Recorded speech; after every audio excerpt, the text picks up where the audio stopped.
A ver que hoy sí va a tener en cuenta lo del audio. Eso espero. Eso le iba a comentar. Diego me dijo que le hiciera el favor. Entonces, mira, cuando llega una partícula aquí, una, este empieza a multiplicarlo.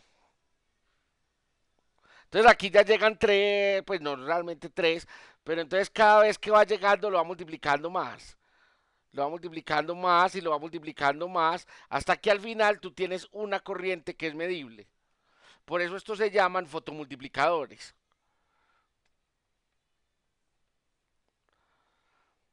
Esto está hecho para diferentes energías. Pues, por ejemplo, si tú colocas un fotomultiplicador a la luz solar, vas a quemar el fotomultiplicador, porque la luz solar es demasiadas fotones llegando al mismo tiempo. Entonces va a llegar un momento en que pues, la multiplicación va a dar muy grande. Esto está pensado para un, para pocas partículas. Entonces, bueno, tenemos los dos tipos. Pero los dos tipos producen, yo casi que estoy seguro, no estoy seguro, pero sí, producen el mismo tipo de pulso, que es como esta rampa.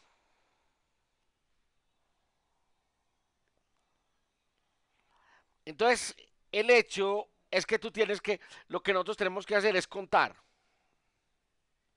O sea, reconocer esto como un pulso. Puede pasar, por ejemplo, que lleguen dos pulsos juntos. Que llegue un pulso y que después llegue el otro pulso.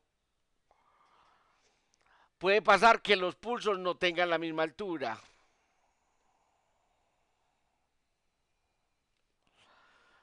Entonces, hay diferentes cosas que se hacen y lo primero que se hace es un circuito que coge los pulsos y coloca esto en un pulso cuadrado. Ah, no, perdón. Antes de eso, se coloca un discriminador. ¿Qué es el discriminador? Un filtro, ¿no? Sí, pero ese discriminador lo que hace es filtrar por altura. Por ejemplo, entonces yo aquí tengo un filtro. Yo voy a dejar solamente pasar los que están entre estas dos alturas. O yo voy a dejar pasar los que están entre estas dos alturas. ¿Sí me entiendes? Entonces ese es un primer filtro que es un discriminador. Después tengo que convertir el pulso o sea, tengo que colocar ese pulso análogo en un pulso digital. ¿Para qué? Para poder llevarlo a un contador. Entonces, lo que están haciendo es transformando este pulso en en un trapecio para poder aplicarle lo del discriminador y para poder aplicarle lo del contador. Sí, más o menos, Jader.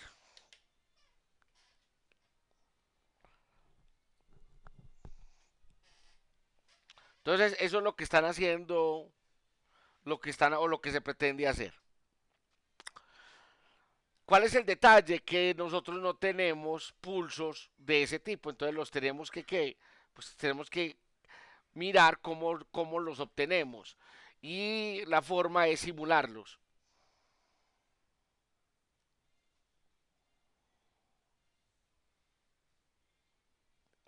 Bueno, entonces una de las cosas que seguramente, sí, dime Jader, Tengo como problemas con la conexión, pero me escucha allí. sí, yo sí lo escucho. Ah, perfecto, porque ese es, bueno, ese filtro Tro, tiene entre qué frecuencia y qué frecuencia tiene que estar. no lo sé. Ya eso depende del proyecto, de la señal. Sí, eso depende de la señal. Porque Diego me dice que ellos le van a meter un ruido intenso. Sí, claro, porque, pues, claro, es que, o sea, cuando yo simulo la señal, esto es E a la algo, pues me va a salir muy limpia. claro. Pero cuando yo voy al equipo y veo cosas como esta,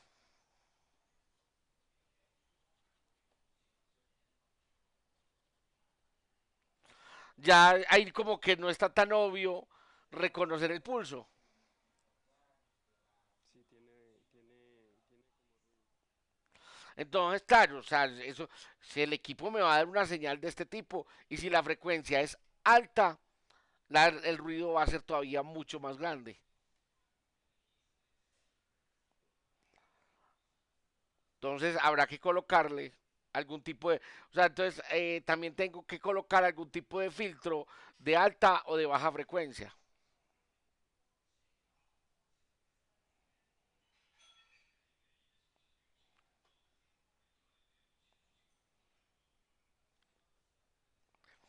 Pero, Javier, también podríamos pensar,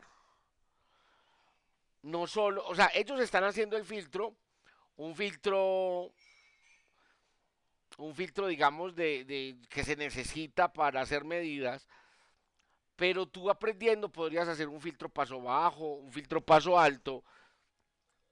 Sí, yo le dije a él que yo todavía no, pues yo iba a leer, él me envió un artículo, ahí, lo envió en estos días, entonces yo lo quería leer, pero yo sí había pensado que de pronto yo iba a empezar por ahí, pero pues hacer una ADC con Bueno, la FPGA y eso, aplicarle un filtro a una señal.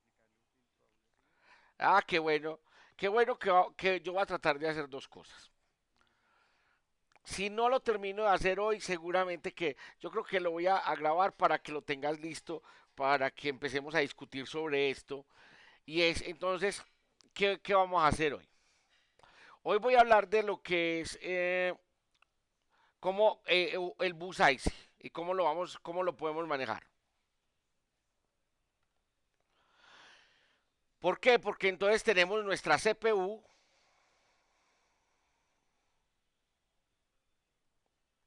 incluso el bus ICE es manejado por una CPU, es para un procesador, y entonces esa CPU se tiene que conectar, habíamos dicho que con el registro A,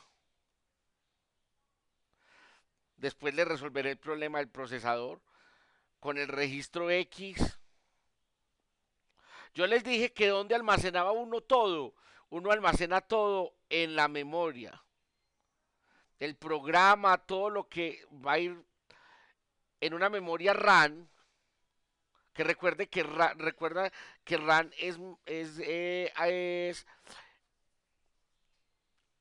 una memoria de acceso, pero que es volátil. Y tienes una memoria ROM, que es una memoria de solo lectura. Pues ahora ya sí se puede escribir, se puede leer, pero no es volátil. Esa es, digamos, la propiedad importante aquí. Digamos que hoy, bueno, aquí me falta la ALU, que es lo que hace parte de un procesador. ¿Qué más me hace falta? A ver, bueno, hay otras cosas que me hacen falta de las que yo no he mencionado, pero por ejemplo hoy vamos a hablar de cómo vamos a medir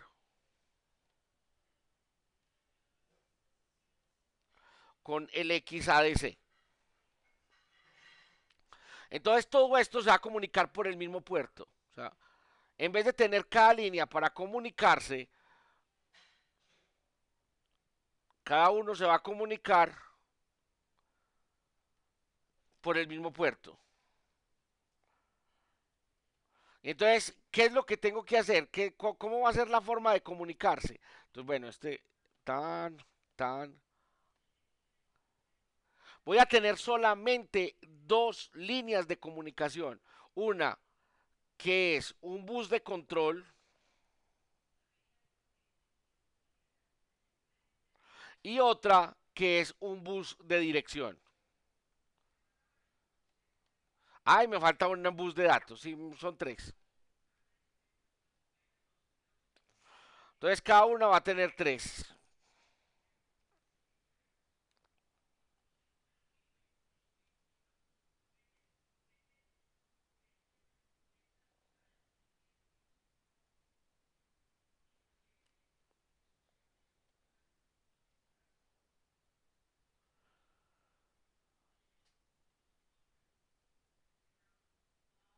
Y me falta entonces el bus de, tengo bus de datos, bus de dirección y bus de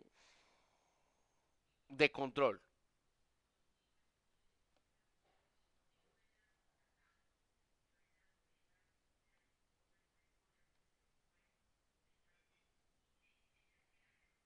Bueno, entonces, ¿cómo funciona el bus? Entonces, el bus de control es un bus que tiene, pues, que le dice, digamos, que coloca instrucciones, por ejemplo, 0001. Entonces, en el bus de control, en el 001, digamos que solamente reacciona el registro A y esto es para cargar un valor en A. Entonces, por ejemplo, el 0010, entonces cuando el bus de control, que el único que tiene control sobre ese bus es la CPU, coloca 0010, por ejemplo, es para que A coloque una salida. Entonces, en el bus de control usted va colocando los controles y dependiendo qué coloque, por ejemplo, 0011 es para guardar un dato en memoria. Entonces, con el 0011 reacciona la RAM.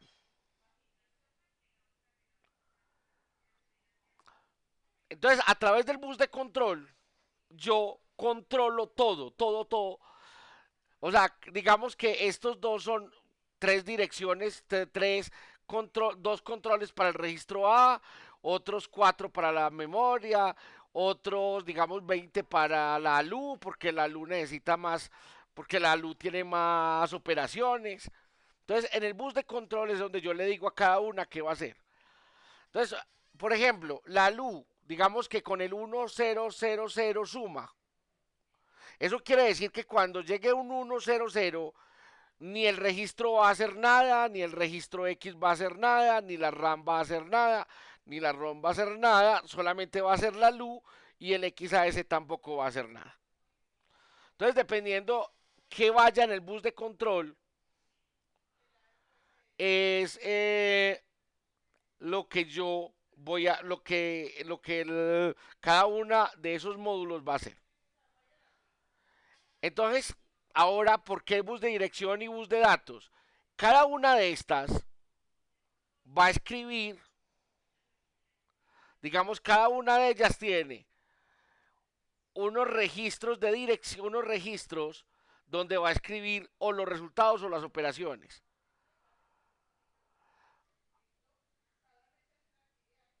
Por ejemplo, este es la dirección 00. Entonces, si yo quiero, por ejemplo, leer un resultado y el XADC lo escribe ahí, yo sé que tengo que estar leyendo en la dirección 00 para ver ese resultado. Digamos que en la dirección 001, en la dirección 01 hay otra cosa, hay las banderas de control del XADC. Entonces, la idea es que yo me voy a comunicar es con posiciones de memoria de cada uno de esos registros que acabé de hacer o de cada uno de esos módulos que acabé de hacer. Entonces, eso prácticamente es un bus. ¿Me entiendes? No sé si me entiendes, Jaime. Sí, claro. Entonces, mira cómo está hecho, mira cómo está hecho la comunicación serial. La comunicación serial en cualquier dispositivo, y si a nosotros nos tocara hacerla, entonces aquí un módulo que va a controlar digamos que este es el módulo que tú hiciste en VHDL. Entonces lo vamos a llamar serial VHL. Ese VHDL está conectado con un chip que es el RS232 para manejar el protocolo RS232 y ese chip está conectado a un TXT y está conectado a un RXT. Y eso ya, pues a lo que se vaya a comunicar. Pero entonces lo que nos interesa es qué va a hacer, cómo me va a comunicar yo con este serial. Entonces ese serial en el procesador, y seguramente si yo lo hago en VHDL también lo haría así, tiene tres direcciones de memoria.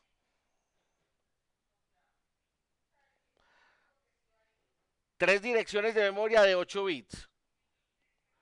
En los primeros 3 bits, 1, 2, 3, de la primera dirección de memoria, de la dirección 00, esto en hexadecimal, se llama 0x0, eso quiere decir hexadecimal.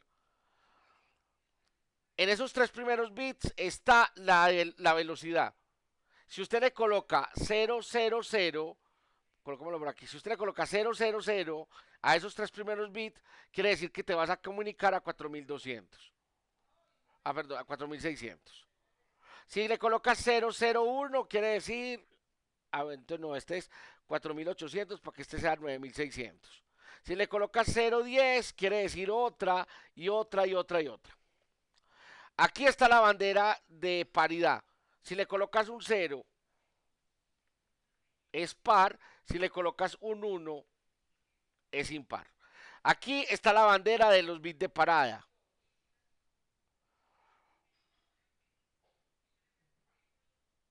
Y estos, aquí está la bandera. Esta sí me interesa mucho. Esta que yo te estoy señalando, cuando yo la pongo en 1, quiere decir que voy a mandar un dato. ¿Dónde coloco el dato? En la dirección 01. Y si el computador manda un dato, el dato se pone en la dirección 02. ¿Y dónde me doy cuenta si el computador mandó el dato? En unas banderas que aparecen en la dirección 3. Entonces mira que la comunicación sería, yo no sé qué es lo que haga, pero lo que yo hago es escribir en esas. Si yo quisiera realmente hacer una comunicación serial, entonces ¿qué tendría que hacer? Primero, configurar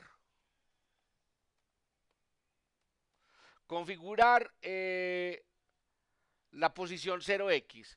¿Qué es configurar la posición 0x? Colocarle los valores para ver qué velocidad, si es par o impar, cuántos bits de parada, etcétera.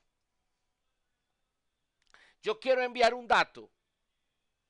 Entonces, para yo enviar un dato, lo que hago es que escribo el dato en la dirección 01. Y después, a ver, este es el bit 0, el bit 1, el bit 2, el bit 3, el bit 4 y el bit 5. Entonces, digámoslo eso ya, al registro 0, al bit 5 le coloco un 1 en binario. ¿Cuándo envío el dato? Cuando en el registro 3 el bit 0 se pone en 1. Entonces, el registro 3, 1 es igual a 1. Si no, vuelve y pregunte. Si sí, pues siga con el programa. Yo quiero lo contrario, yo quiero leer un dato. Entonces lo que tengo que mirar es si la bandera. No, este es el registro no 1, este es el registro 0. Entonces este es el 0. Yo quiero ver si la bandera se pone en 1. Entonces, el registro,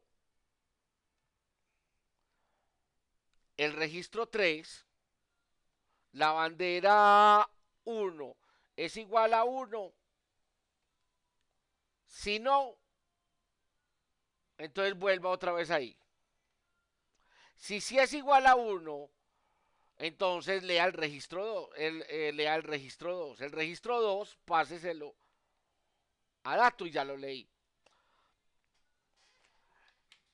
Eso, de todas maneras, eso tiene que ver mucho pues con el lenguaje de máquina, pero si me estás entendiendo, Hader,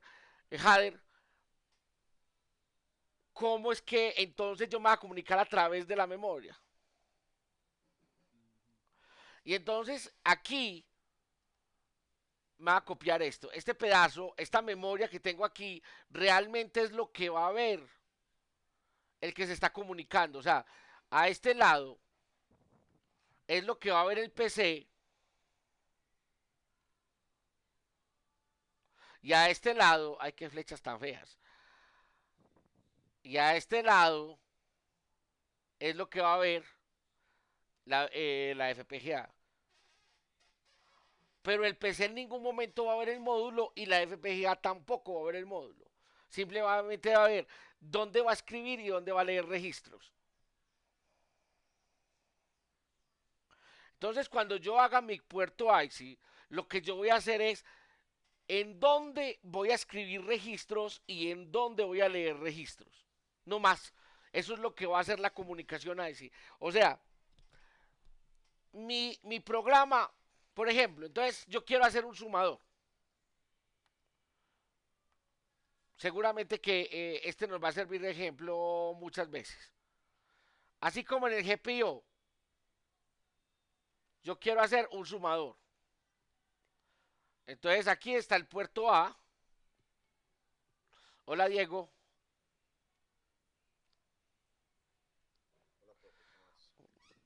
Hola. Estaba explicando sobre el puerto AXI.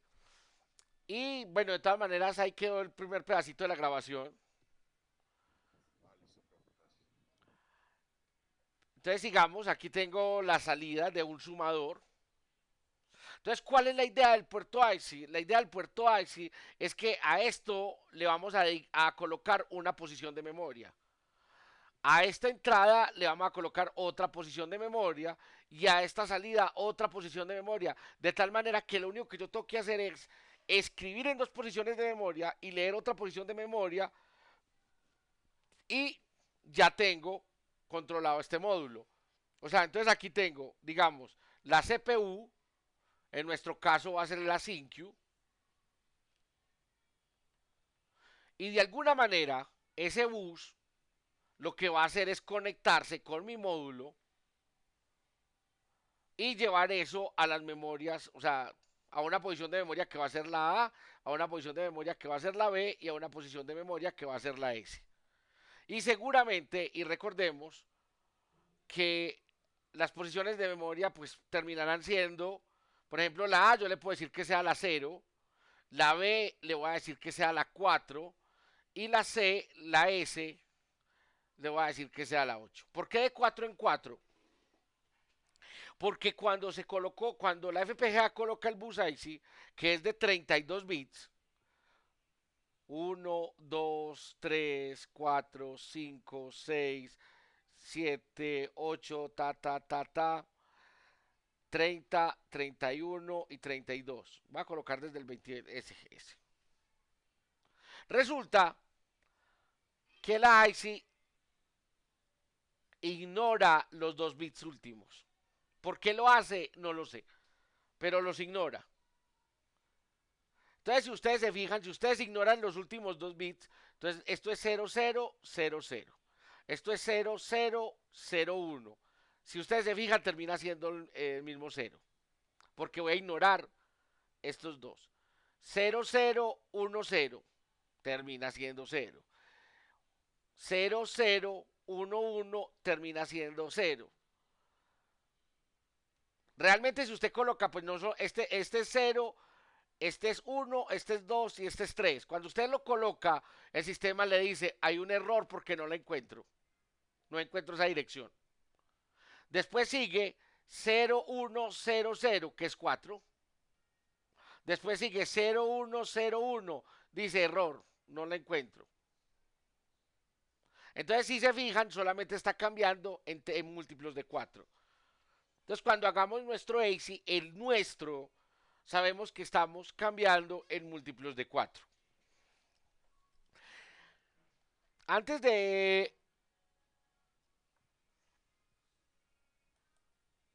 de generar nuestro USAIC, nuestro IP Core, yo le decía a Diego que va a tratar de hoy explicar bien el XASE y voy a empezar a hacer nuestro IP core para conectar nosotros nuestros propios IP cores y no solamente usando GPIO, sino usando el bus ASIC. Si no lo alcanzo a hacer todo, yo le decía a Jader que lo voy a tratar de grabar para que lo tengamos listo, porque Jader ya, como para empezar realmente a empezar a trabajar, aunque yo creo que lo de Jader ya puede empezar a trabajar cuando sepa lo del XADC, cuando sepa cómo medir. Entonces, bueno, ya más o menos había dicho que el bus ASIC es un sistema que comunica la CPU con todo lo otro del sistema. ¿Cierto? Para nosotros es todos los IP que vamos a colocar. Para un procesador son los registros, la luz, la memoria. Entonces el bus ahí se conoce, vea, mira, tiene el bus de control, el bus de dirección y el bus de datos. Una cosa que aquí tenemos que aclarar y que no la hemos hecho, nosotros no la hemos hecho, pero que cuando se hace este tipo de bus, cuando usted lo programa, la ventaja es que aquí ya está programado, usted tiene que tenerlo en cuenta y es esto. Supongamos que yo tengo la CPU y yo tengo la ALU.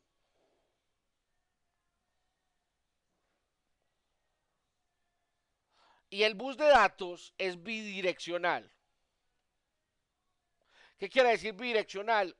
Que la CPU puede escribir en él para la LU y que la LU puede escribir en él para la CPU.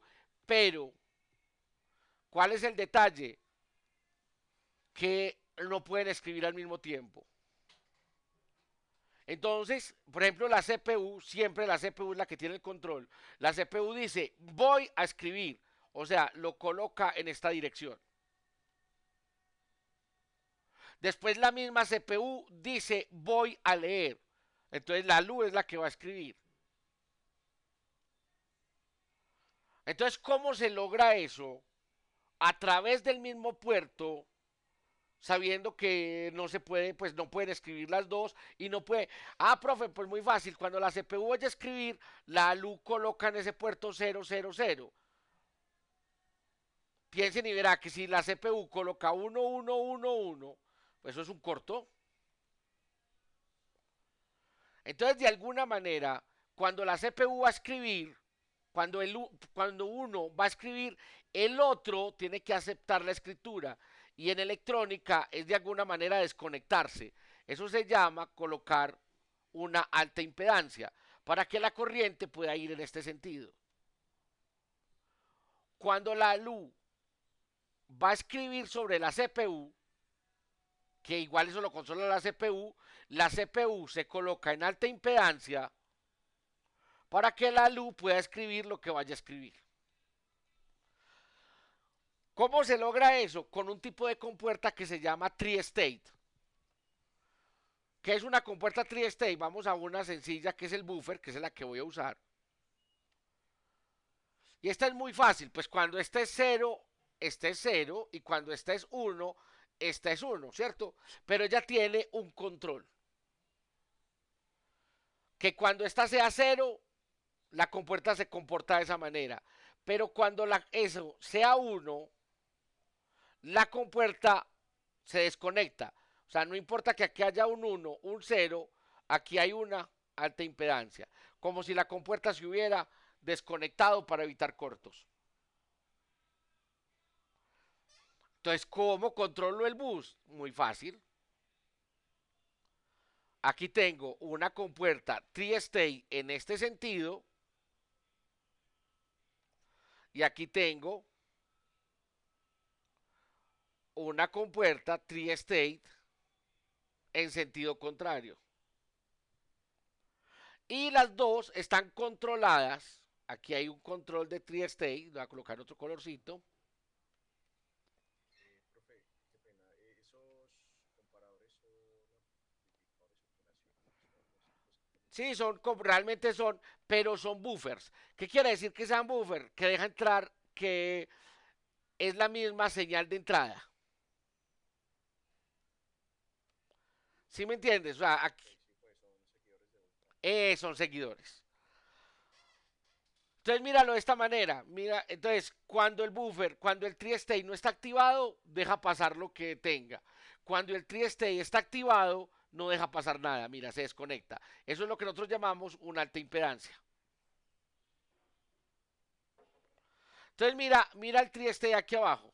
Mira que es un bus para los dos lados. Cuando el uno está conectado, el otro está conectado. ¿Por qué? Porque si este está en uno, entonces este está en uno y este está en cero. El de arriba está desconectado y el de abajo está conectado. O sea que está fluyendo corriente en este sentido. Pero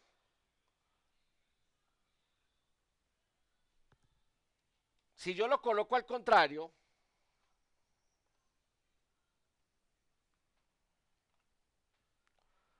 entonces ¿qué es al contrario? Que aquí, en lugar de colocar un uno, coloco un cero. Entonces por aquí viene un cero, por aquí viene un uno. Ya la que no conduce es la de abajo. Eso quiere decir que la corriente ya cambió de sentido. O sea, ya puedo escribir de esta manera sin que haya un corto eléctrico. Si entienden el circuitico, es muy sencillo.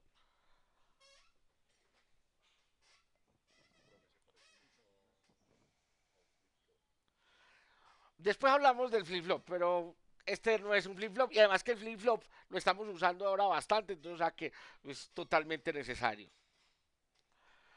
Bueno, entonces sigo con el bus IC. Muchachos, yo no sé si ustedes sabrán, pero estas cosas que son tan sencillas, tan obvias, tienen licencia.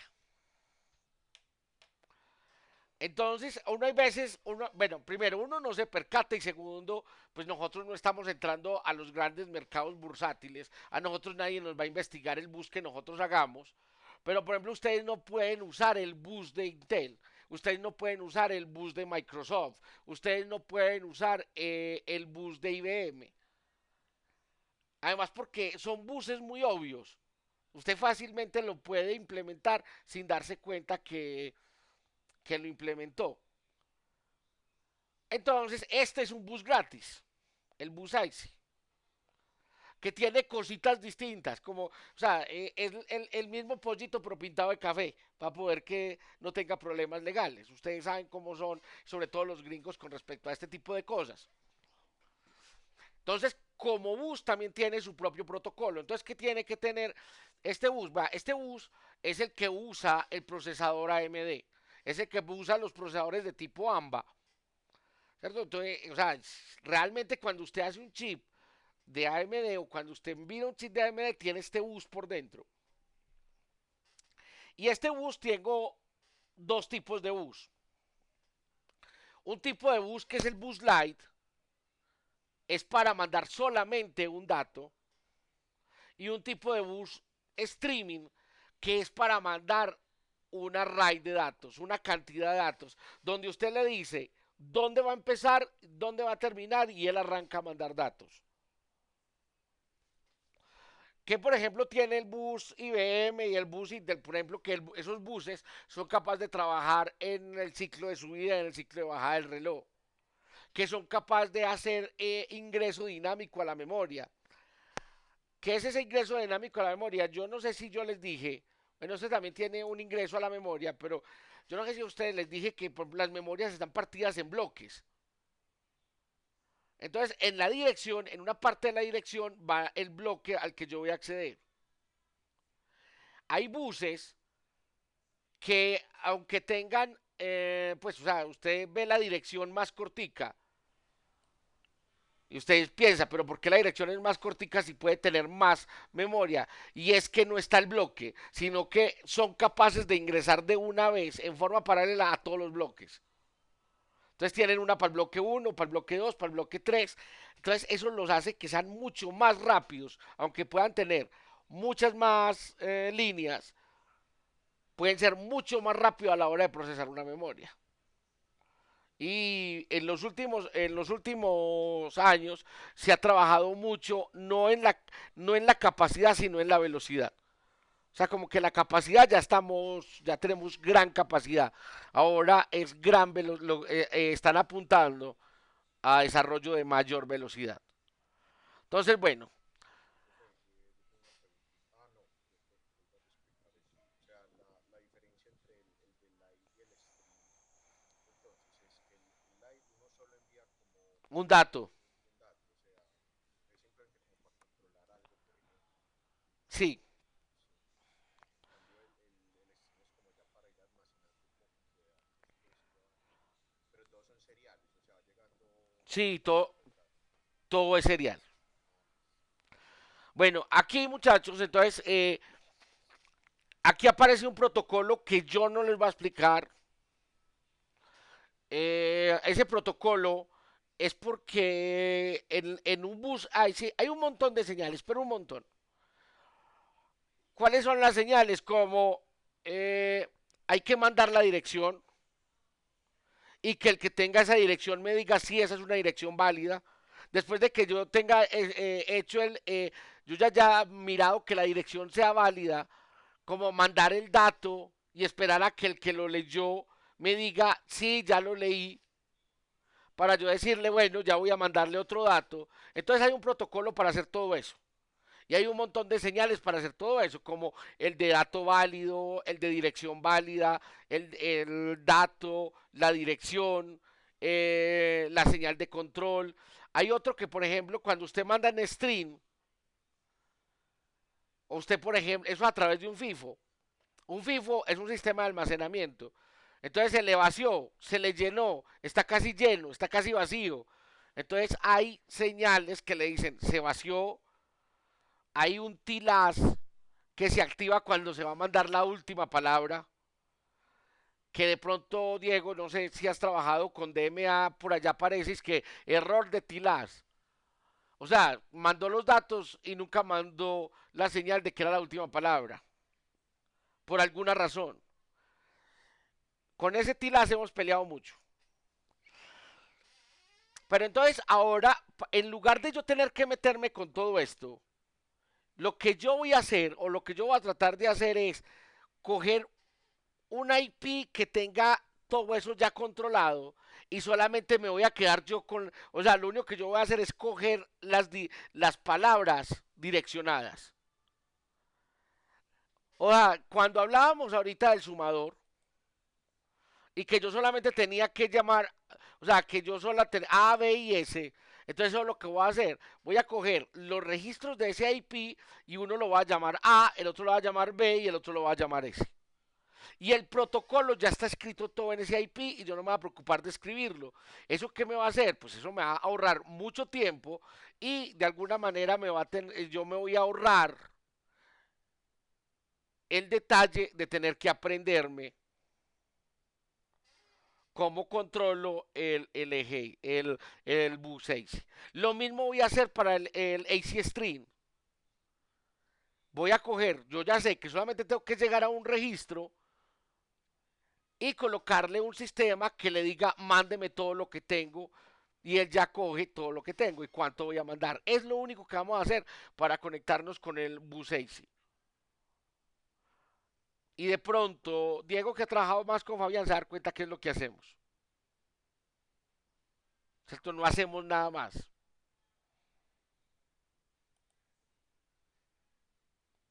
Bueno, estos son los diagramas de tiempo para el bus AC, o sea, que lo que yo les decía, vamos a ver si lo alcanzo a ver aquí mejor. Y eso que yo fui que las hice. Miren, entonces tengo un direccionamiento, tengo un sistema de longitud para cuando va a mandar bastantes, tengo un sistema por donde va a mandar que es el BURS, tengo un sistema de si el sistema es válido o no.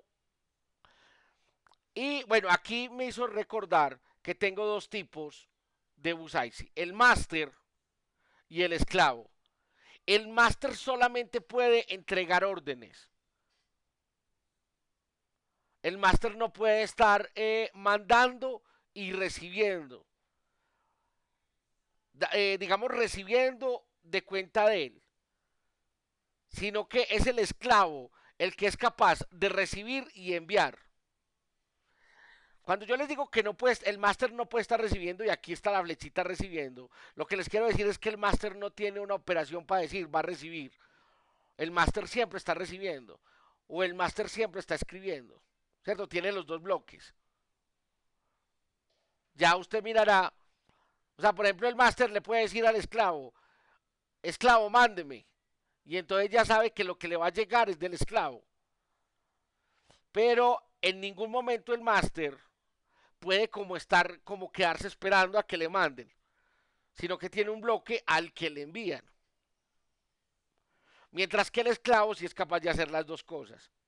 Entonces, por lo regular, uno lo que hace es que mantiene el esclavo, que es donde el máster, es que realmente lo que hace el máster es escribir y leer posiciones de memoria en los esclavos.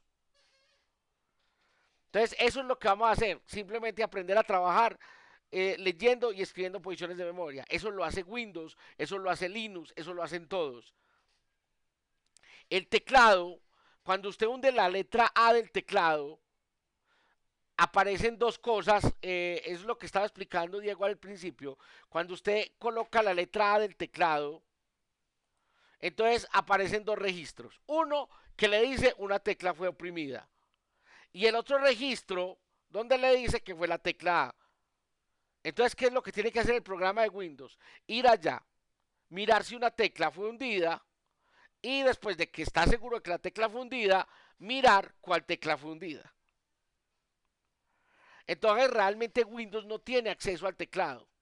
Windows lo que tiene acceso es a unas memorias donde el teclado escribe lo que usted ha escrito. Windows no tiene acceso a la pantalla. Lo que hace Windows es que coloca toda la gráfica en unas posiciones de memoria que después la tarjeta gráfica va a leer y que la va a mandar a la posición de memoria. Entonces, es un bus bastante, digámoslo, ha sido bastante optimizado para hacer la comunicación más ágil.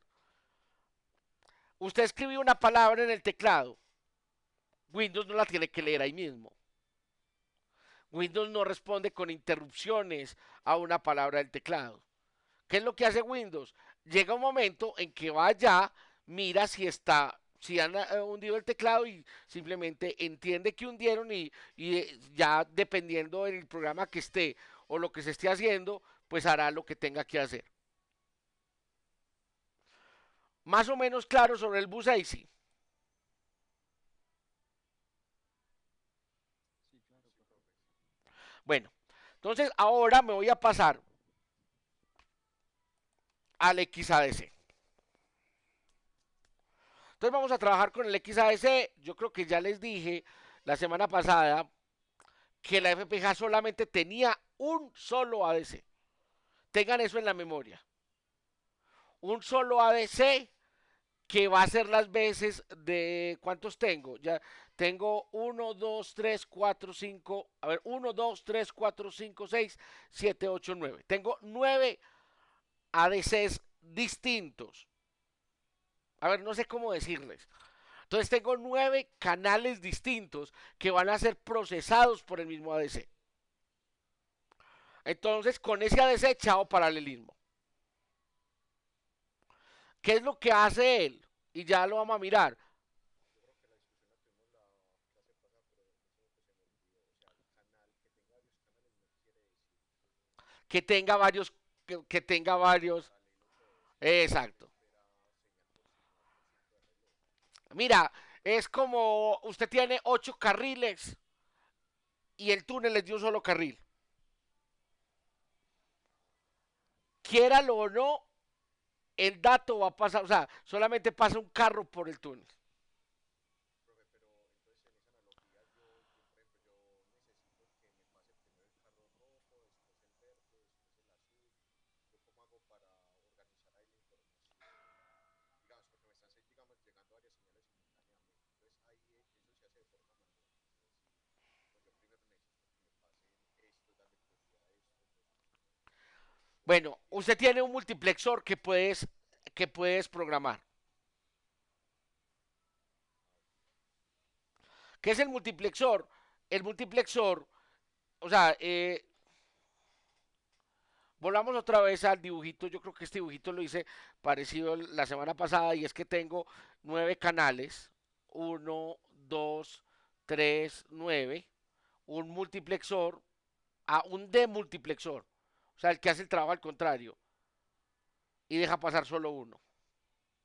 Y aquí ya está el ADC. Y aquí ya está el valor de la ADC en forma binaria.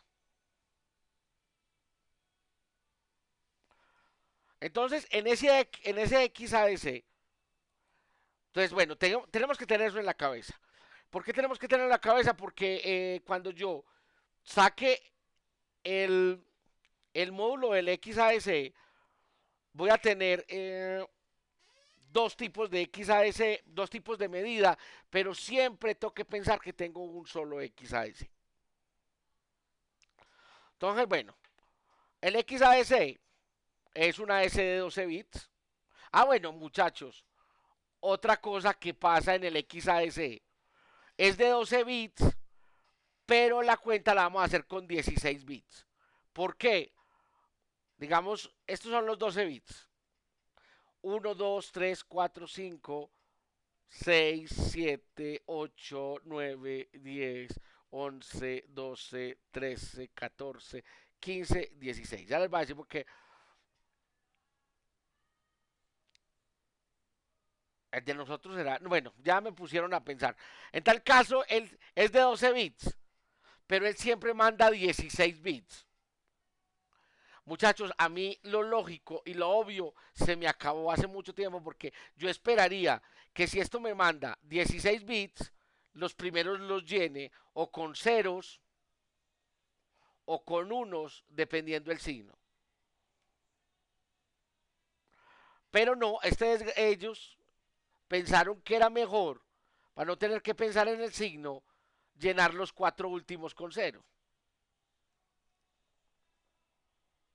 Entonces usted va a tener palabras de 16 bits, donde los últimos cuatro son cero.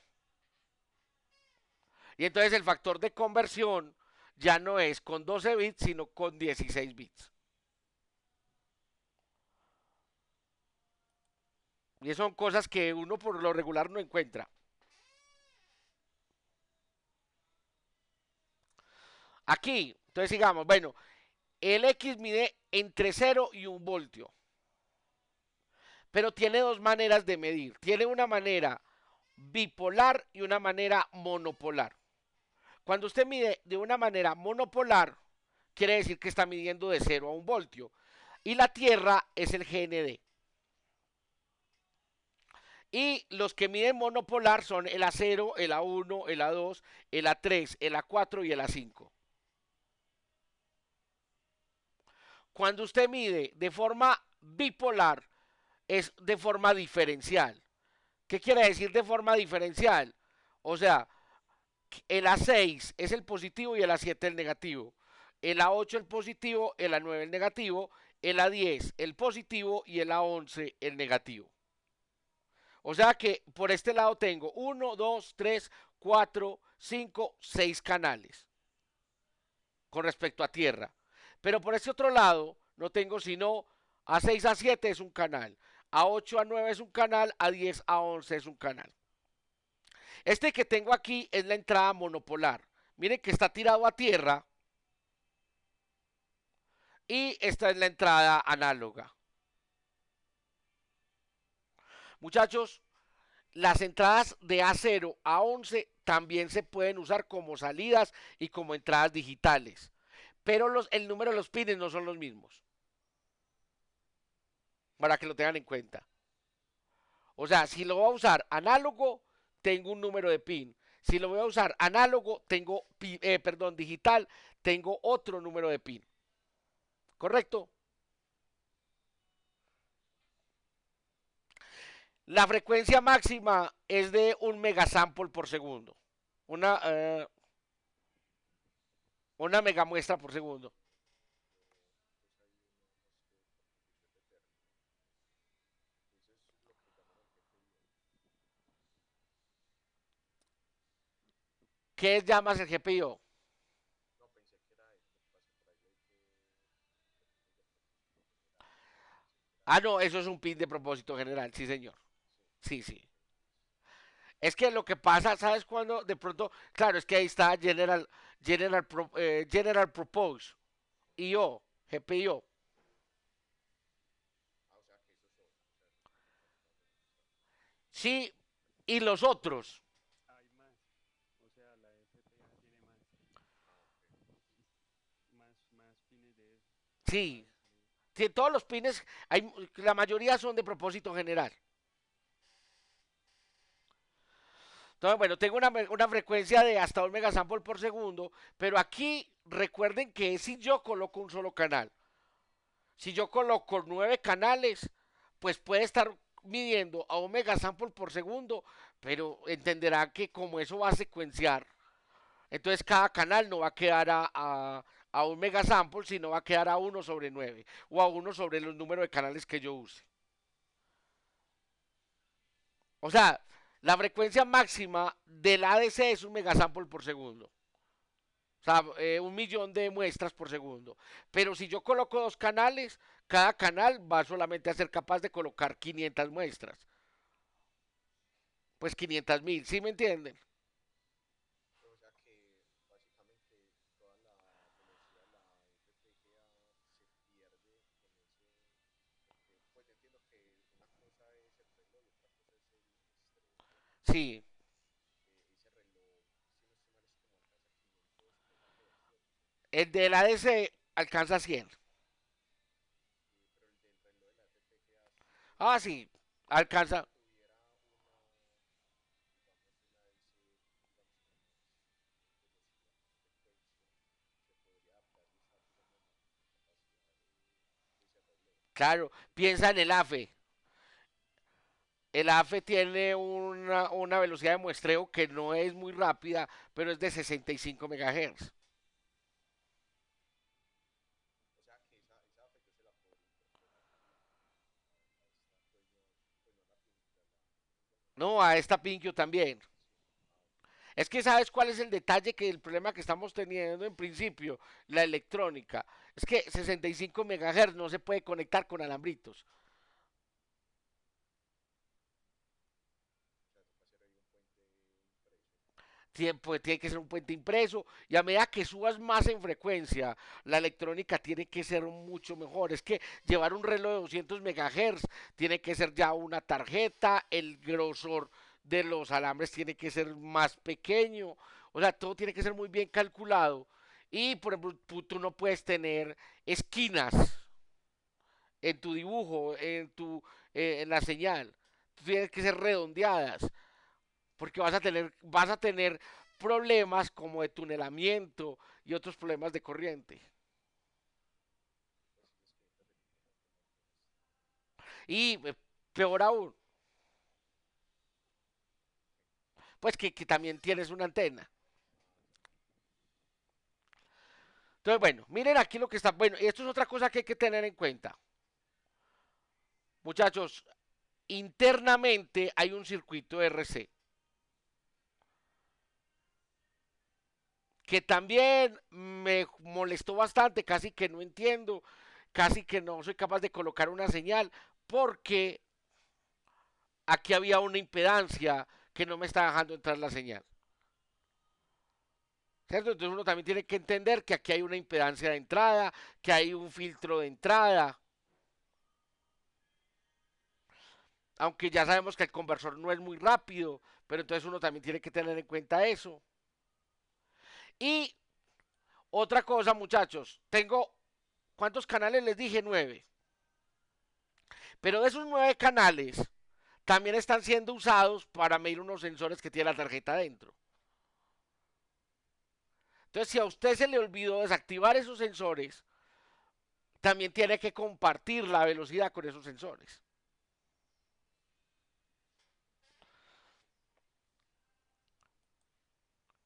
Bueno, aquí están, miren lo que yo les decía, aquí están los canales monopolares. Y miren, una cosa que es que sí tenemos que entender, que como el acero, aquí tiene solamente un cablecito y aquí está la tierra, yo también tengo que en los pines colocar el acero positivo y el acero negativo, como para que el acero negativo se conecte con la tierra, aunque en la parte real yo no lo vaya a conectar. Miren que aquí están conectados los dos. Vea, ¿cómo me doy cuenta dónde está? Pues en el constraint, ese que bajamos de internet, aparece cheat kit, salidas, pero salidas no, que esto es como conexión análoga. Entonces me aparecen los de las conexiones análogas. Y miren que me aparecen los positivos. Los positivos son los que yo puedo ver. Y me aparecen también los negativos que no están conectados en ninguna parte. Pues cuando digo no están conectados en ninguna parte, es que no están conectados aquí en la FPGA, sino que internamente se van a conectar a tierra. Eso es por el lado monopolar. Y miren, vea, al A0 le corresponde el auxiliar 1. Otra vez, olvídense de que es lógico y de que es obvio, porque a la 1 le corresponde el 9, a la 2 le corresponde el 6, a la 3 le corresponde el 15, a la 4 le corresponde el 5 y a la 5 le corresponde el 13. Me deberían de pagar solamente por esa información.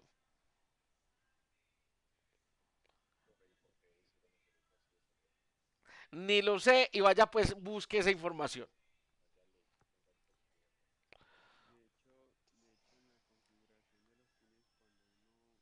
uno utiliza un privado, uno empieza a buscar y, bueno, ahí porque aparece, pero en el manual sí aparece, o sea, no aparece como si estuvieran ordenados lógicamente.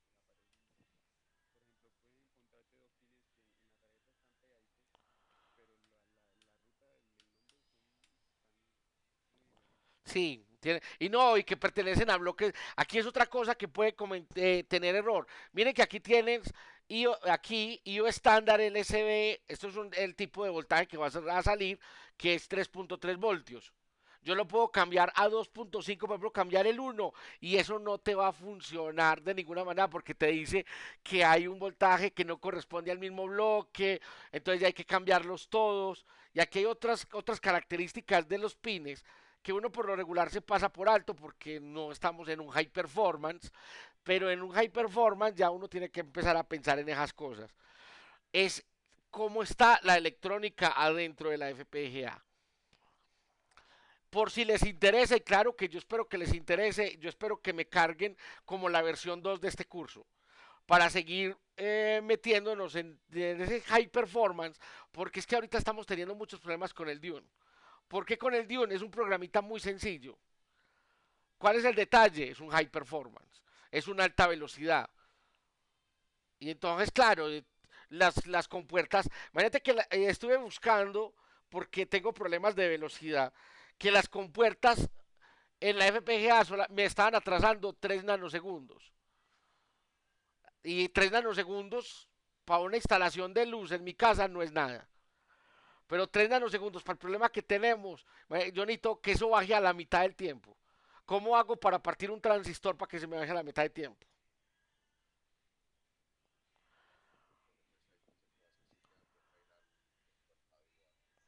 Buscar, buscar las soluciones que tiene la tarjeta. La tarjeta tiene muchas soluciones como para ese tipo de cosas e implementarlas.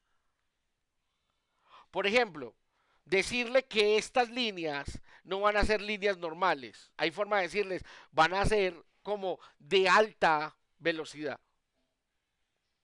Entonces ya no va a usar las líneas normales de la FPGA, sino que va a usar otras. Pero entonces hay que decírselo. Entonces hay que buscar la información y vaya pues.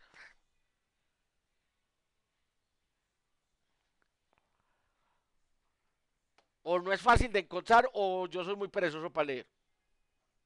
Una de las dos. Entonces, bueno, sigamos con la parte.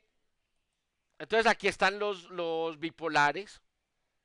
Los bipolares es, quiere decir que son diferentes. Ah, no, estos son los. Ah, no, estos son los digitales.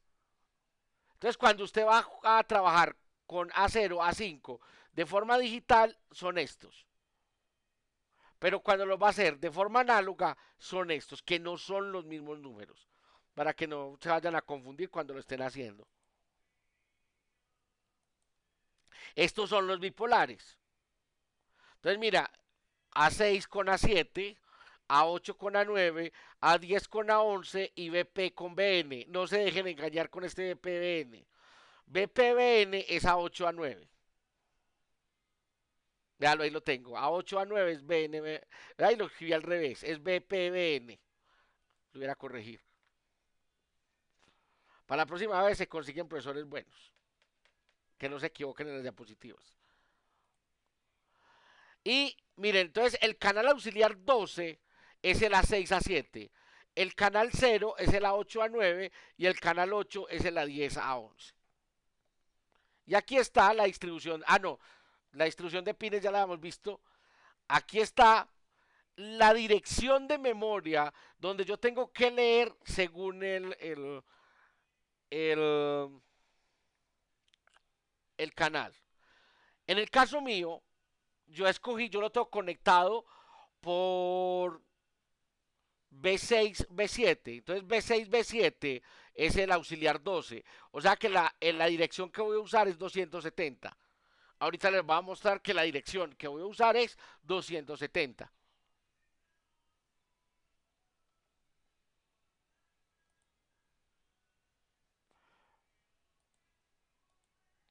Esta carreta no merecen ustedes saberla porque es por lo que yo cobro.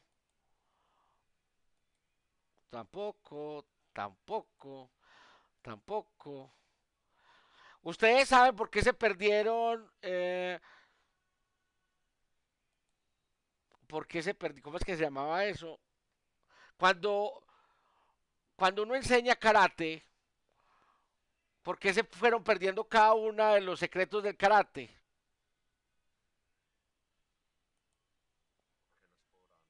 No, porque es que yo estoy entrenando a mi alumno y entonces si son 20 secretos de karate, nada más le enseño 19 por si mi alumno me va a atacar.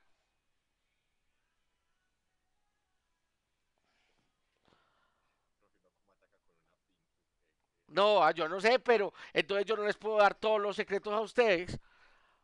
Mentiras, lo voy a hacer aquí. Eso es lo que pasa. XADC, prueba 2. Next, RTL, Next. Entonces simplemente lo que voy a hacer es conectar la PinQ en una Xlite. O sea, el XADC.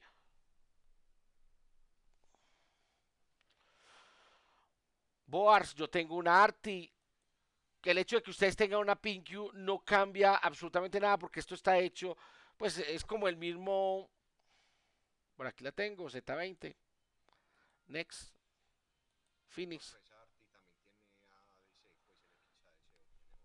Tiene el mismo. Sí, ah, no, La configuración de la ARTI, de la PinQ, son exactamente igual, teniendo en cuenta que la PinQ es más robusta.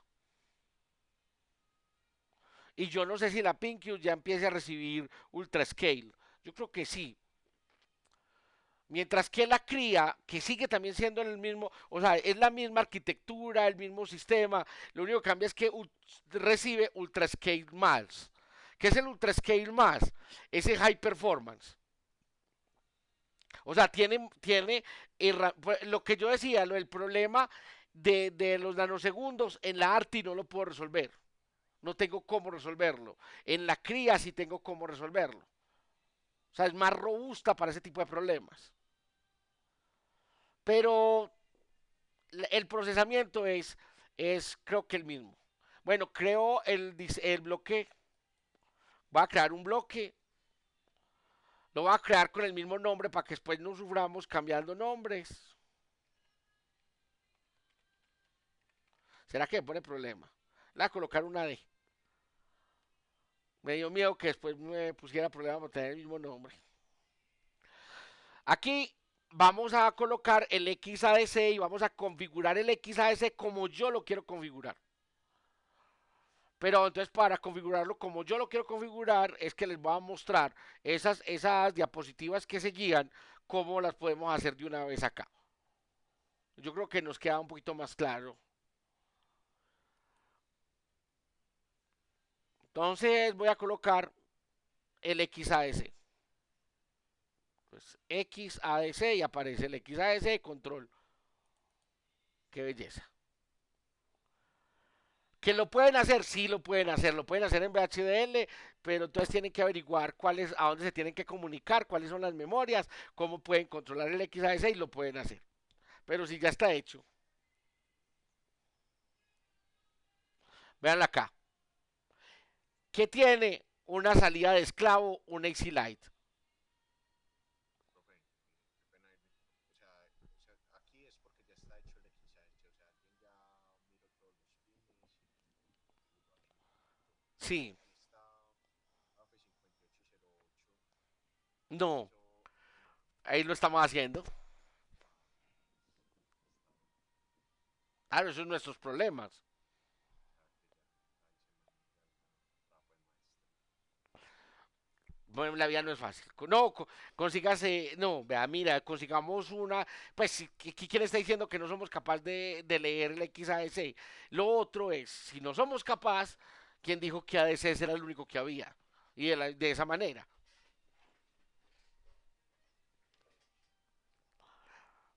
Es más, si se baja la frecuencia, que es que a ti en este momento tú no te podemos, a ver, lo que funcione a baja frecuencia, o sea, como los cálculos se van a hacer a baja, digamos, son los mismos, solamente que en el uno se hace alta frecuencia, en el otro se hace baja frecuencia, tú podrías fácilmente trabajar con el XAS sin ningún problema. Ah, bueno, listo. Ok. O sea, para aplicaciones que no se necesite digamos, Mejor el dicho, power. usted puede trabajar y ayudarme a mí a hacer el Mosbauer con este. Ah, listo. Y es exactamente igual. De pronto, vea, Jader, le toca explicar un poquito más sobre la técnica Mosbauer y sobre los pulsos. Pero lo que hablábamos al principio, Jader, es lo mismo. Ustedes, Diego y Jader y todos los que están trabajando en esto, si somos capaces de hacer un contador de pulsos, tenemos un espectrómetro para lo que usted quiera, porque casi los eventos de espectroscopía producen el mismo pulso. Profe, para el Moldbauer también es esa forma de exponencial del pulso, que es el que estamos pues tratando de simular. Sí, incluso, Diego, mira que nos podemos entonces ir a medir, no a simular el pulso, a medir el pulso con Molbauer, mientras que de pronto Johnny y Felipe y Fabián nos tengan pulsos de los sensores que se están construyendo, o que tenga eh, Fabián pulsos de centelleo. Ah, bueno, ok, listo. Me Sí, conviene, el pulso de centelleo no sé cómo será, porque estamos tratando de, pues estamos ahí simulando la Carlos Discord, que eso igual ya lo vienen haciendo desde hace rato, es el típico de exponencial. Nosotros estamos metiendo lo diferentes las alturas para que salgan con diferentes alturas siguiendo una distribución de energía. ok, no, me interesa mucho trabajar con vos en esto, porque sí me sirve mucho a mí también. Sí, porque ese también serviría para el mod power, supongo yo. Exactamente. Mejor dicho, y puedo sacar, es que automáticamente puedo sacar rayos X y rayos gamma. Jader, ¿cuál es la diferencia entre los X y los gamma? La altura del pulso.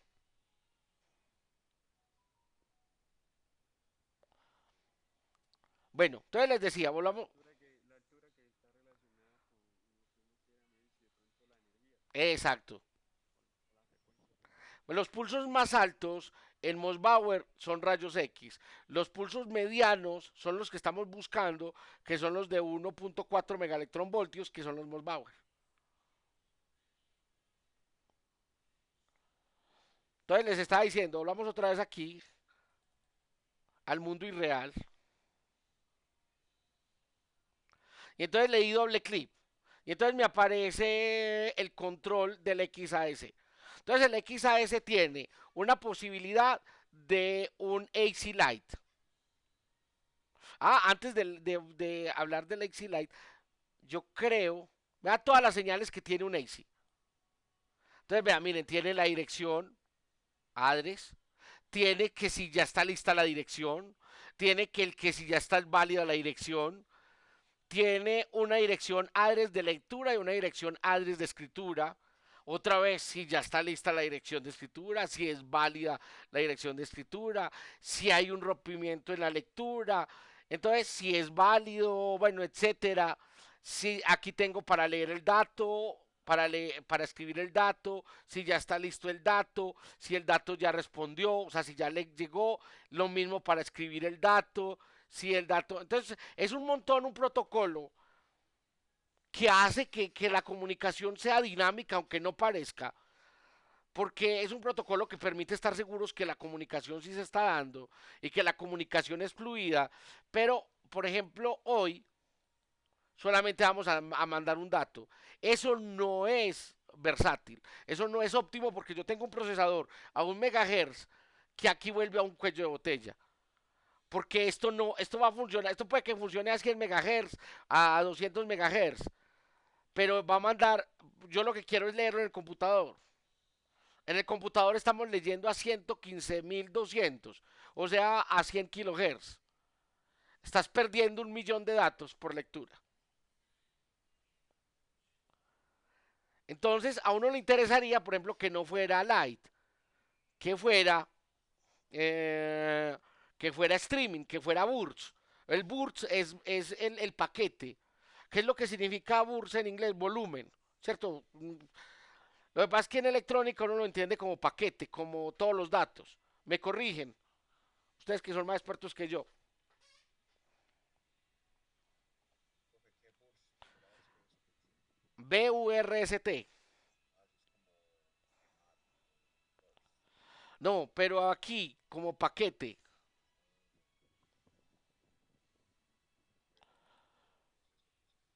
O sea, como mandar en paquete. Bueno, entonces tengo el X Lite. Este DRP es el que me va a permitir mandar en paquete. Pero tiene un detallito. Entonces está la dirección. Acá encontré lo que significa ráfaga.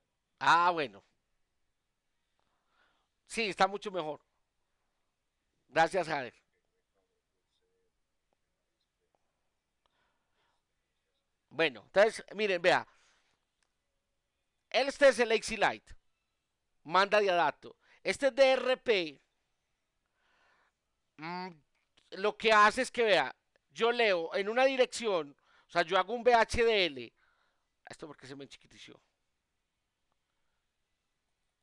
Yo hago un VHDL, entre más rato es más pequeñito. Eso es.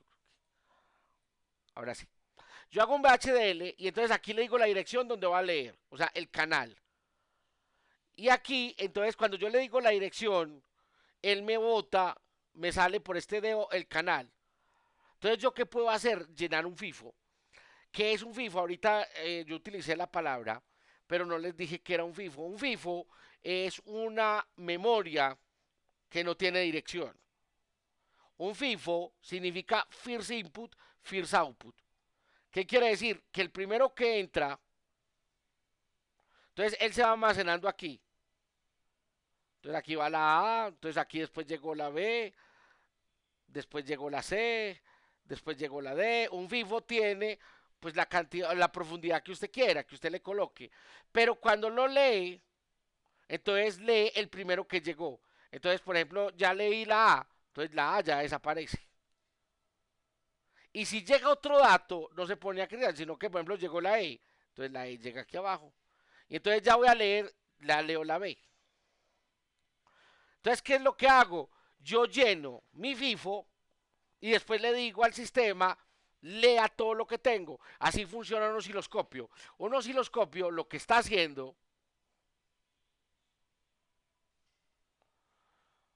un osciloscopio lo que está haciendo es llenando un FIFO. Y cuando está lleno, lo manda para la pantalla. Y supongamos que tiene una señal de 1 MHz. 1 MHz es 1 millón de señales por segundo. Eso usted no lo va a ver con el ojo, así el osciloscopio lo esté mandando siempre. Entonces aquí tiene que haber un delay. Cada que él le diga, ya leí y vuelva a llenar, tiene que haber un delay. Porque si no, no lo vemos. Si no, no tenemos la vista de la señal. Entonces seguramente,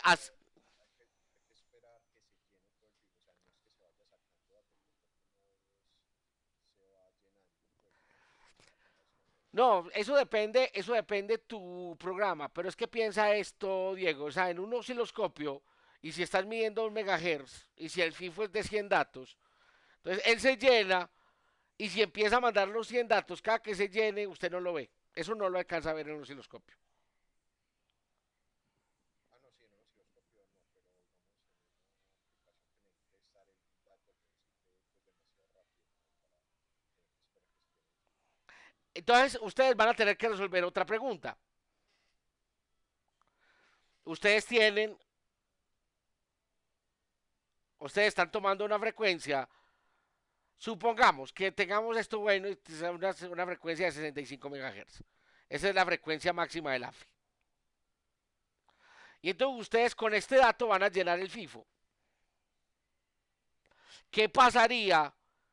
Entonces aquí va a volver a empezar a llenar. ¿Qué pasaría si el pulso se ocurre aquí? Entonces, como aquí hay un delay mientras ustedes leen, él realmente empezaría a leer por aquí. Y entonces ustedes perdieron un pulso. ¿Cómo evitar que se pierda un pulso? Y entonces hay una propuesta que se llama un FIFO circular. ¿Qué es un FIFO circular? Por ejemplo, yo voy a empezar a leer y digamos que está aquí. Entonces yo voy a tratar de leer ahí, pero al mismo tiempo se está llenando. Entonces de alguna manera siempre estoy leyendo la longitud de datos. O sea, no estoy leyendo, vaciando el FIFO y esperando que se me vuelva a llenar, sino que al mismo tiempo que estoy leyendo estoy llenando. Y eso se llama un FIFO circular, porque no siempre, pues lo que uno esperaría es que siempre quede o arriba o abajo, pero ¿y si queda en la mitad del FIFO qué? Entonces el mismo FIFO como que organiza cuál es el último que se leyó para saber cuál es el primero que sigue. No sé si soy claro, Sí, profe, sí. pero entonces ese es el tipo de problemas, Javier, que tenemos que resolver. O sea, esos ya sí son los problemas que nos estamos enfrentando ahora. Para que leas, para que mires cómo se resuelven. Ok. Ya después, si quieres, hablamos un poquito de cómo se hace un filtro. O de pronto Diego nos dice cómo se hace, cómo los hacen ellos. Entonces, bueno, tengo el DRP. El DRP es para hacer la programación. O sea, de alguna manera yo voy a conectar mi IP aquí y que mi IP lea los datos, los guarde en el FIFO y los mande todos juntos. O que mi IP guarde los datos en ese FIFO circular y los mande todos juntos. Ya miraremos cómo llenamos los datos, pero la idea es esa. Y ninguno quiere decir que no me interesa medir. Qué raro, ¿no? O sea, coloco este. ¿Qué es lo que me interesa? Me interesa estar midiendo la tarjeta, la temperatura, los voltajes, que sí sean los adecuados y que cuando se produzca una alarma, pues miren, me produzca una alarma por una de estas salidas. Ahorita vamos a ver lo de las alarmas. Ahorita, muchachos, eh, en el Mosbauer, bueno, en el Mosbauer no, en el de neutrino se tiene un detalle y es que el neutrino cuando llega al argón e interacciona con el argón ¿cómo es que llaman? ¿Cómo es que llaman los sensores? Diego, arapucas. Los electrocomputadores, No, sensores, sí, ese no, esos sí son esos, pero están dentro de un sistema, no, pues hacen parte del sistema de las arapucas que hicieron los de Brasil. sí, pero la arapuca es como la que tiene los filtros dicroicos para atrapar la luz, Bueno, ¿cierto? Entonces, bueno, entonces se produce, la jarapuca es el que produce el pico, o quién produce el pico. Profe, yo lo que supongo es que ya es el sistema de detección directamente, porque el pico ya está en el centro configurado. Por eso, pero no es la jarapuca. Pues la arapuca, como, pues, o bueno, también lo que yo tengo entendido es como tal para que, o sea, cambiar la longitud de onda, porque lo que se está produciendo son una radiación ultravioleta de vacío que no logra capturar en la máxima eficiencia los circuitos de los rayos.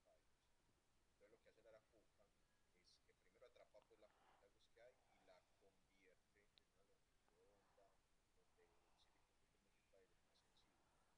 ya, pero el que se encarga de la detección como tal, pues como el sistema, todo es a partir del centro Ah, no, pero bueno, lo que pasa es que yo tenía entendido que todo eso que me estás mencionando es la arapuca. Ah, vos es que la arapuca hace parte del silicón. Bueno, ahí sí no sé. Pues yo pensé que la arapuca era solo la herramienta que servía para atrapar, pero que era independiente de eso. Bueno, no, Diego, de todas maneras esas cosas seguramente que las tendremos que leer, pero yo tenía entendido que ellos nos entregaban a nosotros el pulso. De todas maneras, el pulso. Ah, ya.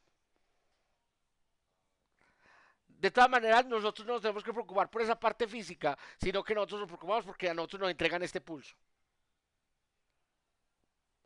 El problema es cuándo nos entregan el pulso. Entonces, usted tiene un sistema que casi no mide nada, que la probabilidad de medida es muy poca. Entonces, usted no tiene el sistema midiendo siempre. O más bien, usted no tiene el sistema guardando siempre. Usted tiene el sistema midiendo siempre, pero no siempre está guardando. Entonces, la idea, ahí es donde otra vez venía el FIFO circular, es guardar como 10 datos antes, por si se produce. O sea, usted no sabe que se va a producir el pulso, entonces usted tiene que estar guardando. Pero guardando cuánto, pues usted no va a guardar muchos datos, usted va guardando, por ejemplo, 15. Aquí no hay pulso, entonces ya borra el último y escribe el que sigue. Si se produce un pulso, entonces aparecerá el pulso y aparecerá entonces la necesidad de mandar esto a alguna parte. Eso es lo que llama un trigger. ¿Cómo hacer el trigger para que empiece a medir? ¿Por qué les digo yo esto? Porque el XADC usted lo puede colocar a que mida de forma continua o a que mida solamente cuando haya un trigger. Y entonces usted le tiene que dar la señal de trigger para que le empiece a medir.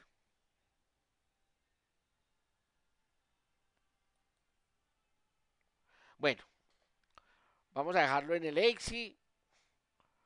Vamos a. Miren, entonces, una selección. ¿Cómo voy a colocar los canales? Selección simultánea.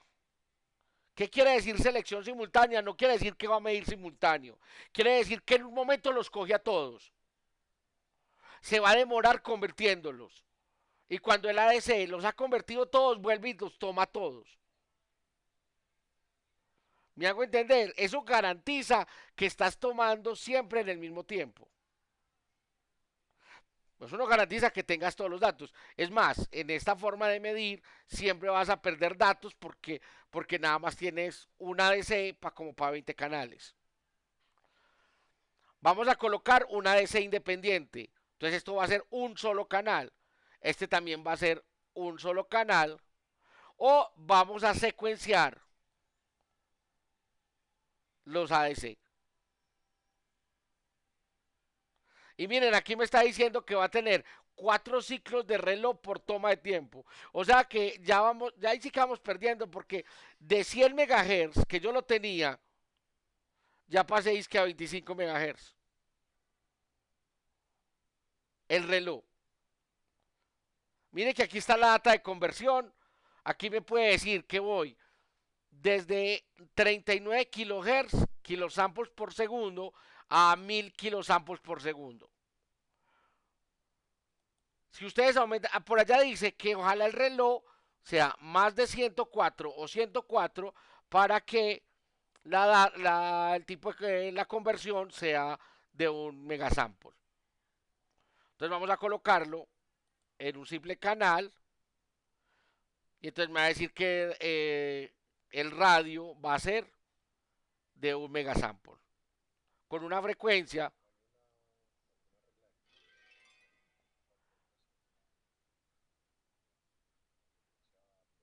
sí, sí la hay. En el datachip de él sí lo hay. Documentación,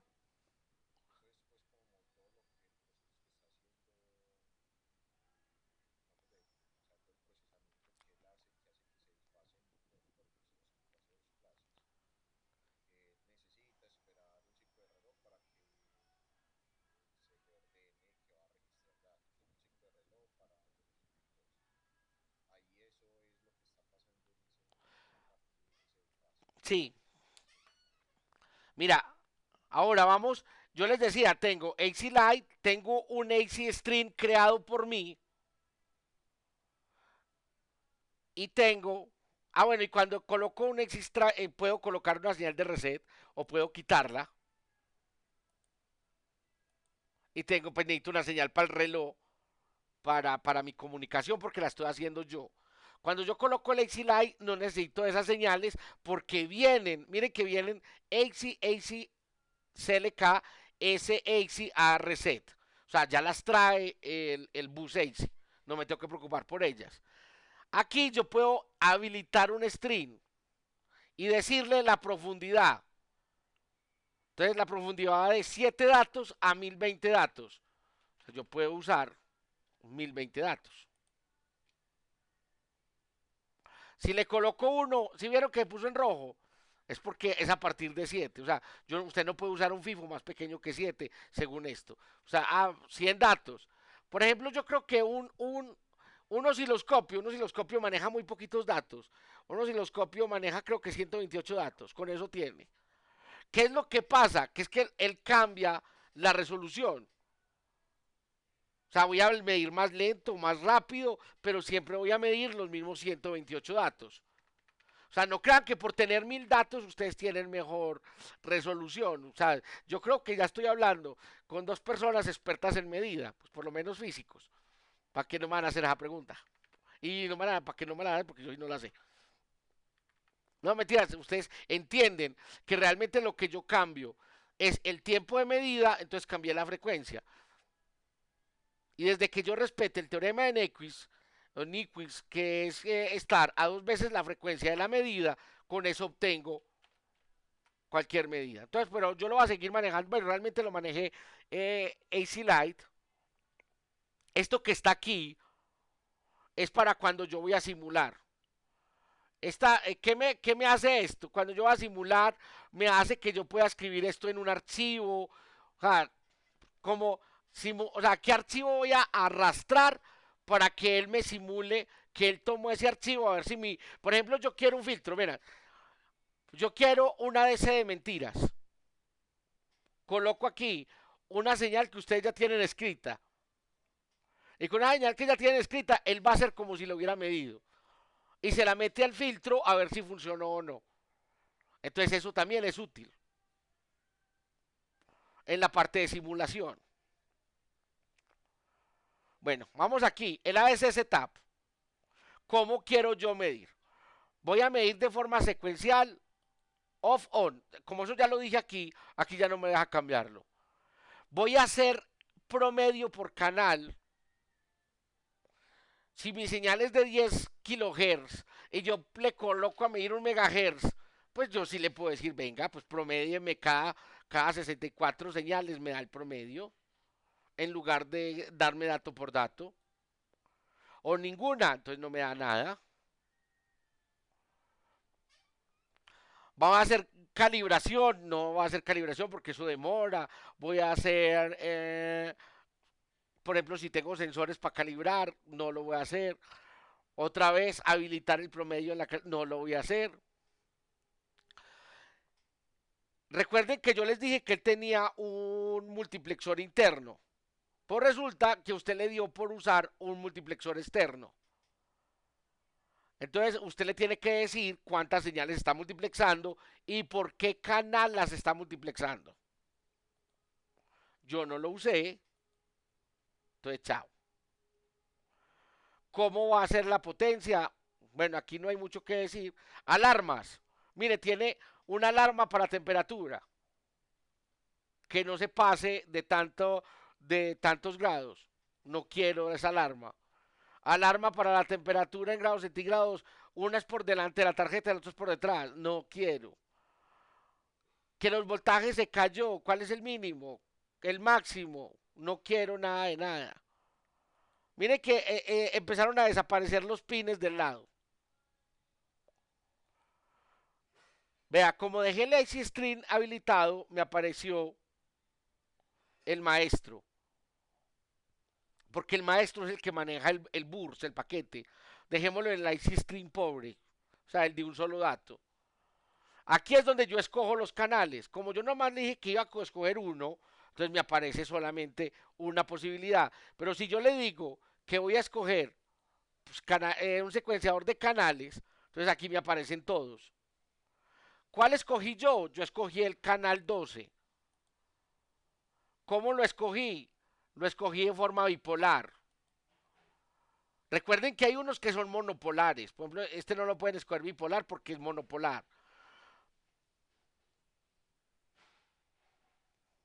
Promedio, no quiero que haga promedio. Entonces aquí el resumen de lo que yo escogí, listo, y ok, y ya me apareció este.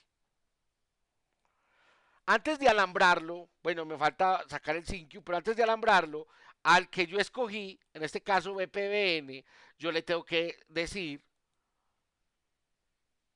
hacer externo y hacer externo para poder colocarle los pines, ¿cierto? En el constraint.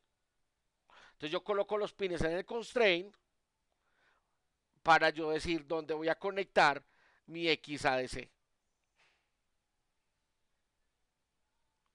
Entonces ahora sí hagamos lo del XADC. Entonces, ¿qué es lo del XADC? Entonces, bueno, ¿qué me faltó? La SYNQ, porque es con la que me va a conectar a través del puerto AC. Entonces todas estas cosas son fáciles de manejar porque traen el puerto AC hecho, pero los IP que yo voy a hacer no traen los puertos hechos. Entonces, como que yo qué voy a hacer, cómo voy a hacer, cómo lo voy a lograr para poder ver mis resultados si yo no tengo un AC Lite. Entonces aquí le voy a dar que se conecte automático. Ok. Mire que colocó el que maneja los puertos AC para poder conectarse con el XADC. Y aquí le voy a decir que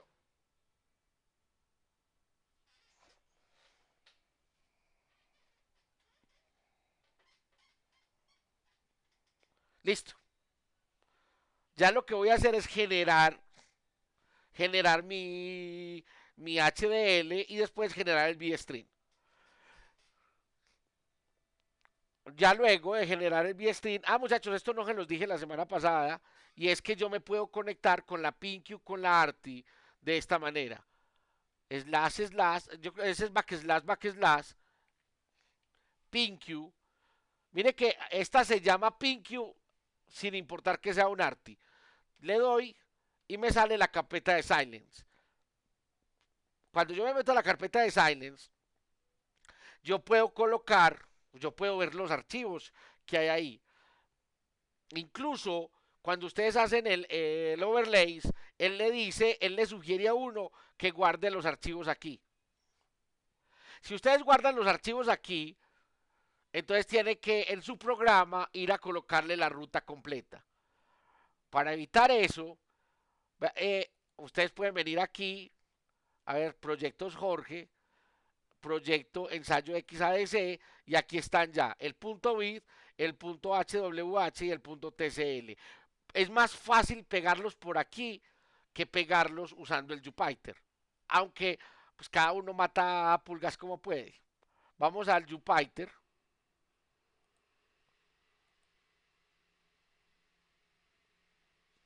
Cuando esto, pues cuando el computador quiera, como siempre.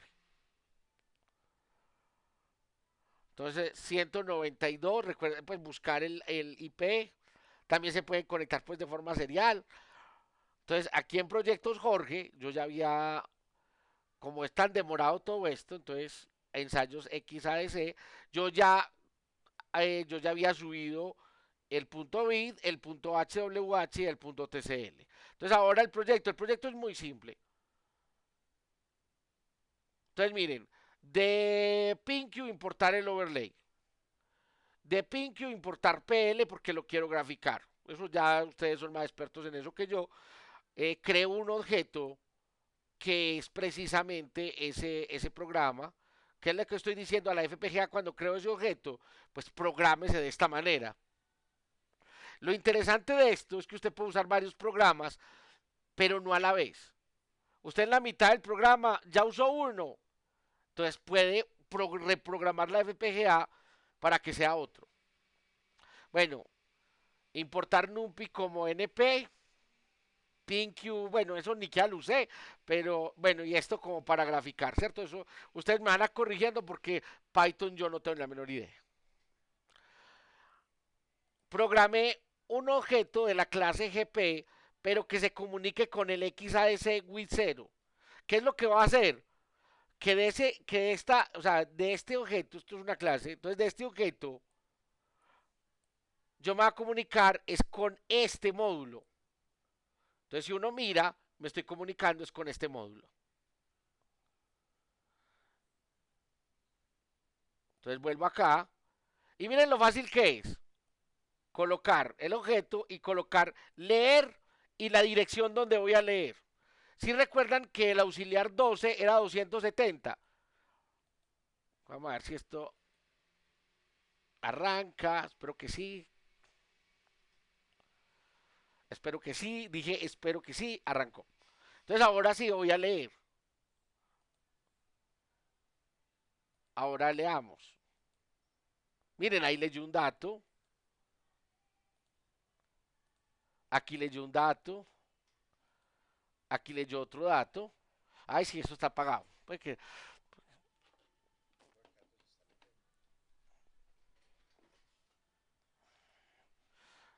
ya te voy a mostrar qué dato estoy leyendo.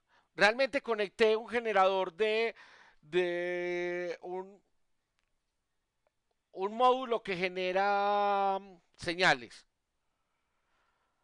Entonces, bueno, aquí genero un array de 400 datos y aquí los voy a leer. Ahí los leí. Ven, mírenme en donde no se alcanza a ver ¿cómo se llama? Donde le aparece a uno el logo en la cámara. Miren a ver si no se alcanza a ver el módulo, lo voy a arrastrar un poquito a ver.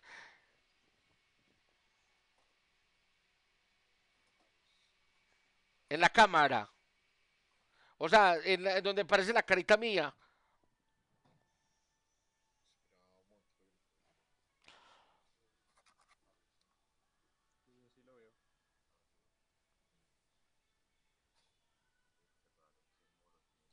qué raro que el modo lo tienes abierto Pues yo dejo de presentar para que me veas. Ahora sí me ves. sí, ahora sí. Entonces, este es el módulo y lo tengo conectado a la FPGA a través de un filtro. Mire que me tocó hacer, a ver si se ve el filtro. Un RC para poder cuadrar las impedancias entre los dos. Y porque también cuestión de voltajes. Voy a volver otra vez a presentar.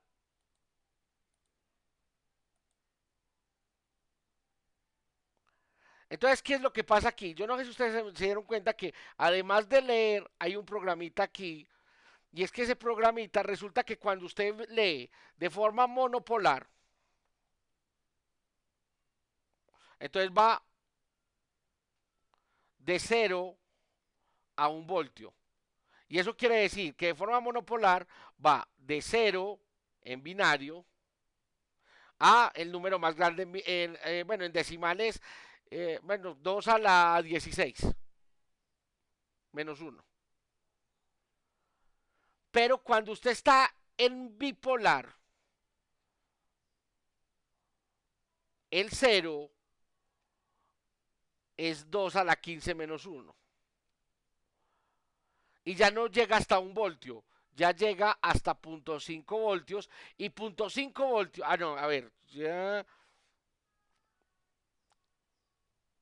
2 a la 15 menos uno es cero. No, cero es cero. No, se me enredaron ustedes. Ya voy a desenredar. Ah, ya, sí, ya. Menos punto 5 es 2 a la 16 menos uno. El cero es cero y punto 5 es 2 a la 15 menos uno. Entonces, eso, por ejemplo, si usted está midiendo una onda sinusoidal, le da una cosa como esta.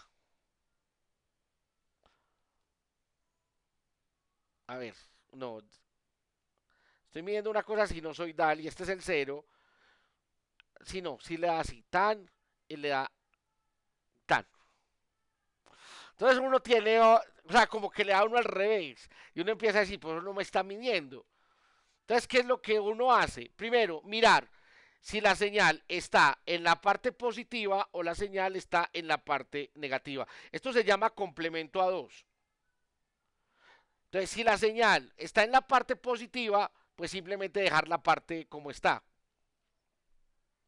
Pero si la señal está en la parte negativa, o sea, ¿qué quiere decir que esté en la parte negativa? Que empiece por uno, a ver si me hago entender. Digamos que sea 3 bits. Yo tengo el 000, 001, 010, 011, 100, 101, 110 y 111. Si ustedes se fijan, los que empiezan por 0 están en la parte positiva y los que empiezan por 1 están en la parte negativa. Entonces los que empiezan por 0 se dejan igual, pero los que empiezan por 1 hay que cambiarlos, ¿cierto? Por el número negativo al que representan. Y entonces eso es lo que yo hago en este programa. Miren, vean, a ver, ¿dónde es que está? Aquí. No, ¿dónde estaba? Acá, miren. Si el dato es menor que 32.768, quiere decir que es positivo. ¿Cierto? Porque el último bit es 0. Entonces, al dato lo coge exactamente igual. Lo multiplica por 0.5 y lo divide por 32.767 porque pues la conversión a voltaje. Pero si el dato es mayor que este número, quiere decir que es negativo. Entonces yo cojo el dato, le resto 65.536, me da negativo, ya lo pasé a negativo, lo multiplico por 0.5 y lo divido por 32.768 y me da el negativo y entonces ahora sí tengo los valores del voltaje como es. Mire que va de casi 0.5 a menos 0.5.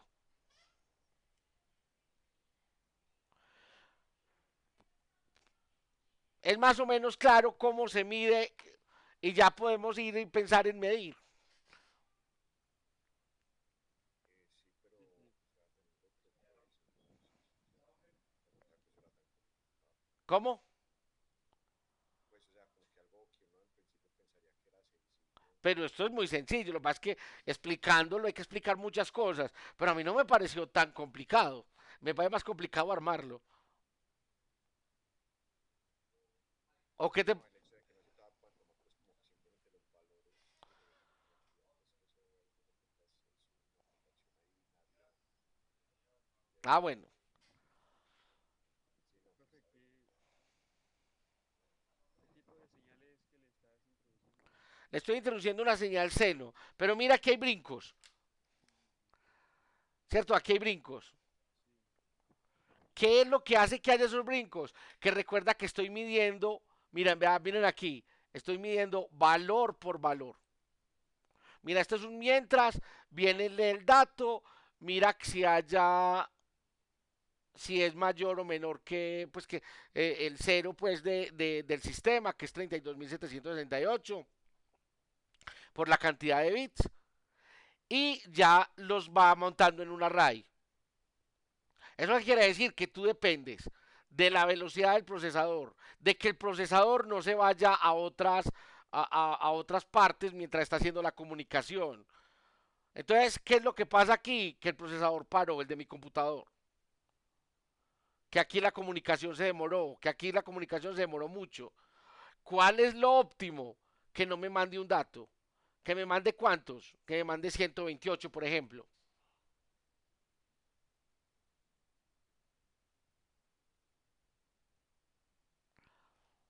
¿Sí me hago entender, Javier? Y con 128 no debería haber brincos. Entonces me permite a mí medir a mayor frecuencia, porque ahí estoy midiendo a frecuencias muy pequeñas. El Cusiamprito este lo tengo de 100 a 3 kilohertz. Ese es un generador de ondas. Sí, Se construyó. no, es del laboratorio, es un módulo que hay en el laboratorio, pero este, a diferencia del módulo del laboratorio, tiene la cajita. Ah, está en microtobar. Yo creo que por ahí está en Boar, pues así a más brusquito. Aló. Ah, bueno. En cambio aquí lo tengo yo en la cajita.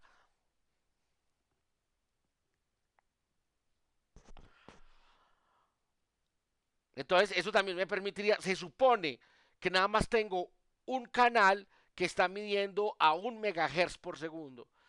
Ustedes saben qué pasa si yo coloco ese generador a 10 MHz, que es lo que tiene máximo. Bueno, coloco 1 MHz. Debería ser capaz de seguirla y no es capaz de seguirla, ni que es capaz de medirla. Mide cualquier cosa. ¿Por qué? Porque claro, la comunicación nos está dando 1 MHz. Entonces la idea es tenerla en un paquete y mandarla en el paquete. Bueno, muchachos, yo creo que ya por hoy voy a tratar de mirar, de mostrarles otro tipo de comunicaciones y también lo del IP, pero me interesa mucho Jader que ya empieza a pensar en los filtros con los muchachos.